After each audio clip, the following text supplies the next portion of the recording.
Hello there, boxing fans. Thank you once again for joining us here on Talk and Fight for another episode of Boxing News Today, courtesy of our friends over across the pond at boxing247.com. What a weekend we had, full of boxing excitement and entertainment. Let's start off with the big fight that happened down in Tampa, and I'm talking about Amanda Serrano. The most decorated fighter in women's boxing history and consistently one of the most entertaining fighters in all boxing, Amanda Serrano, who's 42-1-1 with 30 knockouts, scored a dominating unanimous decision over gutsy Spaniard Miriam Gutierrez, who's 14-2 with 5 knockouts. So what a great victory for Serrano, who's now looking forward to fighting, I'm sure, Katie Taylor in 2022. Also on that card, Jake Paul happened to knock out Tyron Woodley. Yep.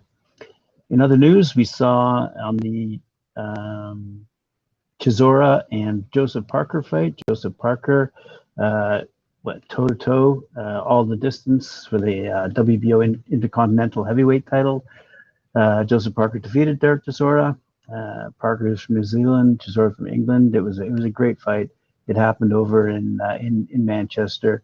And in other fights that occurred on that card, Vianne Dixon, also from England, won her fight. Jordan Thompson, also from England, won his fight. Sandy Ryan, also from England, won the fight against Maria Capriello. David Nika from New Zealand beat Anthony Carpin, who's from France, actually. It was a great night, great card. Alan Babic, who we featured on Knuckle Up out of Croatia, he won his fight as well. And Lerone Richards, also out of England, won his fight against Carlos Congora out of Ecuador. A couple other fights to mention. Zelfa Barrett, also out of England, won his fight. Kelvin Lelestado out of France beat Jack Cullen. It looks like the only Englishman to lose on that particular card. Let's fly around the world. Fantastic fight out of Montreal also on the weekend. Let me read this because it was a good one. If you didn't see this, go to YouTube, have a look, as well as that Amanda Serrano fight, by the way. A badly bloodied WBC light heavyweight champion Artur Beterbiev knocked out Marcus Brown in the 9th round with a left to the liver at the Bell Center in Montreal, overcoming a horrendous gash to his forehead, which bled profusely, and after an accidental clash of heads in the 4th, to make it 17 out of 17 knockouts in his stunning pro career. And that is certainly something to brag about. The crack of heads in the 4th round left Artur with a slice on his forehead not far short of half a saber blade length, says, sorry, I don't mean to laugh, but that's just a great quote from the author of this article at boxing247.com for the full article. It's fantastic stuff. It was examined by the ring doctor, who allowed the fight to continue in spite of constant efforts of his cornerman, who draped his face with a towel and pressed down hard for the full minute respite between rounds. Such was its depth that the blood flow couldn't be staunched or stemmed, and Artur's face became a crimson mask of blood. Some of it found a way into Marcus, who'd also suffered a cut but was smaller and less severe. Go to boxing247.com for not only the article, but some great pictures of that fight, and what a fight it was. Elsewhere around the world, down in San Antonio, we saw a whack of undefeated fighters going toe-to-toe. 3-time world champion Seniesa Super Bad Estrada, who's now 22-0 with 9 knockouts, maintained her WBA minimum weight world title in a scheduled 10-rounder against the fierce Maria Santizo, who's 9-1 with 5 knockouts of Guatemala. Obviously both of them came to win, but Estrada came out on top and remains undefeated. As does also on that card, former world champion in light heavyweight, sensational Gilberto Ramirez, who's now 43-0 with 29 knockouts out of Mazatlan, Mexico. He was up against Cuba's Yunieski, the Monster Gonzalez, who's now 21-4. Also remaining undefeated, over in Minneapolis, Richard Hitchens. Richard Hitchens, a PBC fight night, was he won against Malik Hawkins. So Richardson Hitchens is now 13-0 with 5 knockouts, scoring a unanimous decision over, as I said, Malik Hawkins, who's 18-2, 11 knockouts. Also at the Armory in Minneapolis, unbeaten super lightweight contender Alberto Puello, who's now 20-0 with 10 knockouts, cruised to a unanimous decision over Vashon Owens, who's 13-3 12 knockouts after their 10-round contest. Remember, for the full details, you go to these articles at boxing247.com. Also happening at the Armory on that card in Minneapolis on the 18th of December, this is the past weekend, rising lightweight Jose Valenzuela, who's now 11-0 with 7 knockouts, scored a dominating 4th-round stoppage over Austin Dulé, who's now 14-3 with 10 knockouts. Valenzuela took control of the fight from the outset, scoring his first knockdown of the fight with a big combination punctuated by left hook that sent Dulé to the canvas in round number 1. Valenzuela followed up with a knockdown with 2 more in the same round, first with left hook to the body and later with a right hook to the head. Said Valenzuela, the game plan was just to use my jab, touch him to the body, and then finish him up top. I just stayed patient, took the shots he gave me, and landed a good one. I was surprised he fell right away, but he showed a lot of heart. Elsewhere on that card, this was the big one that we were looking forward to at Talkin Fight because we featured him several times. David Morrell Jr. went up against Alantez Fox.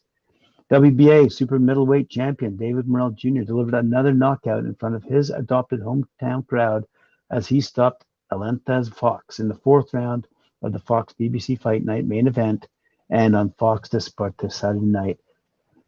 The 23-year-old Morrell, who's now 6-0 with 5 knockouts, originally from Cuba, who's now living in Minneapolis, scored his 2nd straight knockout victory, followed up with a 1st-round destruction of Mario Gonzalez back in June. He says, I love fighting here in Minnesota. This is a great opportunity to fight in front of my home fans. It really motivates me. Morrell stepped up in competition, by the way, on Saturday, facing the durable veteran Fox, who's 28-3-1 with 13 knockouts, a test he passed in emphatic fashion. Morrell and Fox spent much of the early rounds tied up on the inside as Fox looked to slow down the offensive-minded Morrell. Again, as I say, for the full story, please go to boxing247.com. Across the pond, over in Germany, we had some fighting going on the weekend as well. Now he is also German champion Michael Eifert, the 3-time WBO, WBC, and IBF youth champion in the light heavyweight division from Team Germany, won with a cracking knockout. Team Germany captain Roman Fress is again the international German cruiserweight champion. Now he is also junior world champion. Nenad Stancic, the Hamburg lightweight from Team Germany, realized his dream in the fight for the WBO youth belt against Marcus Granoldis from Latvia with a narrow point win. Said SES promoter Ulf Steinforth, with this fight evening at the end of the year, we have now set the hip and the special sign or the positive outlook for the next year, with 3 great titles won by Team Germany boxers Michael Eifert, Roman Fress, and Junior World Championship won by Nenad Stancic. We have a positive outlook for the new year, the further successes of Tom Jasinski and 3 very young fighters from Team Germany reinforce or prove our good chosen path and set good accents for the future. Under difficult conditions, it was a good boxing evening, which made my team and me look forward to the new year with courage and confidence. Elsewhere, over in England, we saw Lewis Ritson go up against Christian Urezqueta, and that was taking place at Rainton Meadows Arena in Sunderland. Lewis Ritson returned to winning ways in style as he defeated Christian Urezqueta at the Probellum Unstoppable on Saturday. Probellum's inaugural show in the UK was held in association with Phil Jeffries at the Rainton Arena in Sunderland and featured a number of extremely entertaining battles. Along with Ritson's victory, there were wins for the likes of Thomas Patrick Ward, Ricky Burns, Mark Dickinson, and more on an evening which also saw Probellum unveil 2 new signings undefeated British superweight welterweight champion Troy Williamson, and 5-time amateur national champion Ben Rees. Let me have a quick little look at their other press release here. Probellum is pleased to announce the signing of highly rated amateur sensation Ben Rees ahead of its plans to turn professional.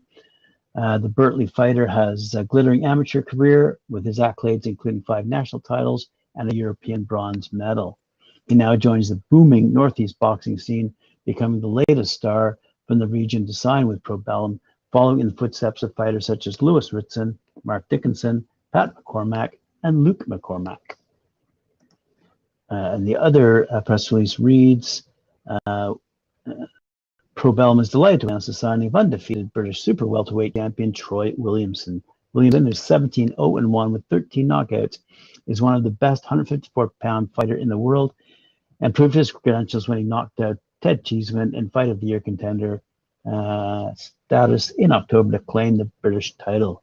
The 30-year-old also holds wins over the likes of Kieran Smith and Harry Scarf during his professional career, and as an amateur won the 2015 ABA championships. The Darlington boxer is currently ranked number 11th in the world with the IBF and looks certain for big things over the next few years after teaming up with Probellum. Elsewhere around the world, I just want to conclude today's episode with some news out of Africa. We have a couple of fights coming up towards the end of the year on the 24th of December at the Moledi Akoya Thomas Indoor Sports Hall at Teslim Bongore Stadium in Lagos, Nigeria. WBF International Welterweight Champion Rilwan Babatunde, who's 14-1 with 8 knockouts, will defend his crown against Ghanaian Justice Adi, who's 16-10-1 with 14 knockouts. This is being promoted by Fly Kite Boxing Promotions, and it's being televised by GoTV. It'll be the first defense for the 25-year-old babyface Babatunde, who won the title last April at the same venue. A few nights later, in Dar es Salaam in Tanzania, on the 26th, 2 undefeated fighters will clash for the vacant WBF International Super Middleweight title on a show promoted by Peak Time Promotions at the Ubungo Plaza. Local puncher and reigning Tanzanian national champion Selemane Kinkunda, who's 7-0 with 7 knockouts, will face his, on paper, best opponent to date in the Congolese Eric Kishmanga Katumba, who's 13-0 with 5 knockouts. Katumba is fighting in Tanzania for the second time, as he's coming off a unanimous decision victory over another local favorite, former WBF Intercontinental Champion Abdallah Pazi back in October. Wow. Apologies for those name pronunciations for those chaps over in Africa who are fighting. I do my best. Thanks very much for joining us here on Talkin' Fight for another episode of Boxing News Today. Hope you enjoyed it. I've been away for a week doing some business down in Mexico, but I look forward to seeing you tomorrow. And remember to hit that like, share, subscribe button and hit up those notifications so let you know when we're coming up next. Again, see you tomorrow.